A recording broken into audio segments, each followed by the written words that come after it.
Mega doctor Niharika నటించిన సూర్యకాంతం movie fail అవ్వడంతో hat trick failure అందుకున్న హీరోయిన్ గా నిహారిక మారిపోయింది. ఈ సినిమాపై ఎన్నో అంచనాలు వ్యక్తిగతంగా తనకు ఉండటంతో ఈ మూవీని ప్రమోట్ చేయడానికి గత 2 వారాలుగా నిహారిక మన ఇరు రాష్ట్రాలలోని అనేక కాలేజీలకు వెళ్లి అక్కడ తన సినిమాకు క్రేజ్ కల్పించడానికి ఎన్నో ప్రయత్నాలు చేసింది. అయితే ఆ ప్రయత్నాలన్నీ ఫెయిల్ అయినా ఇంకా నిహారిక ఈ సినిమా కోసం మీడియా సంస్థలకు ఇంటర్వ్యూలు ఇస్తూనే ఉంది.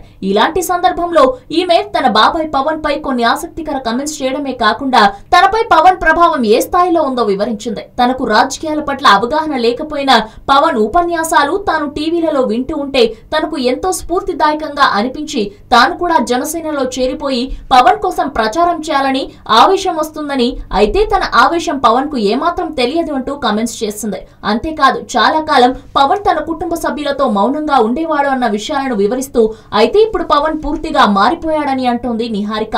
అన్నాపై పవన్ జోకులు వేస్తూ ఉంటాడని, తామంతా తమను ఏడిపిస్తూ జోకులు వేస్తుంటే పవన్ ఎంజాయ్ చేస్తాడని, అలాంటి సందర్భంలో నవ్వుతూ కనిపించే పవన్ నవ్వులో తనకు అమాయకత్వం కనిపిస్తుంది అంటూ నిహారిక కామెంట్ చేసింది.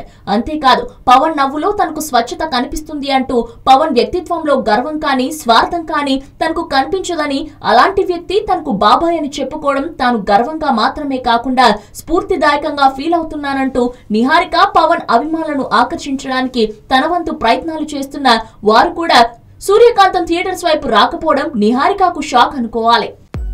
హలో, మిమ్మల్ని ఫిలిం సెలబ్రిటీస్ రియల్ స్టోరీస్ ఏంటో తెలుసుకోవాలనుందా? లేటెస్ట్ గా రిలీజ్ అయ్యే మూవీ రివ్యూస్ నేను చెప్తే వినాలనుందా? ఇంకెందుకు ఆలస్యం, యోయో టీవీని సబ్స్క్రైబ్ చేసుకోండి. అలాగే మర్చిపోకుండా యోయో టీవీ యాప్ ని కూడా డౌన్లోడ్ చేసుకోండి.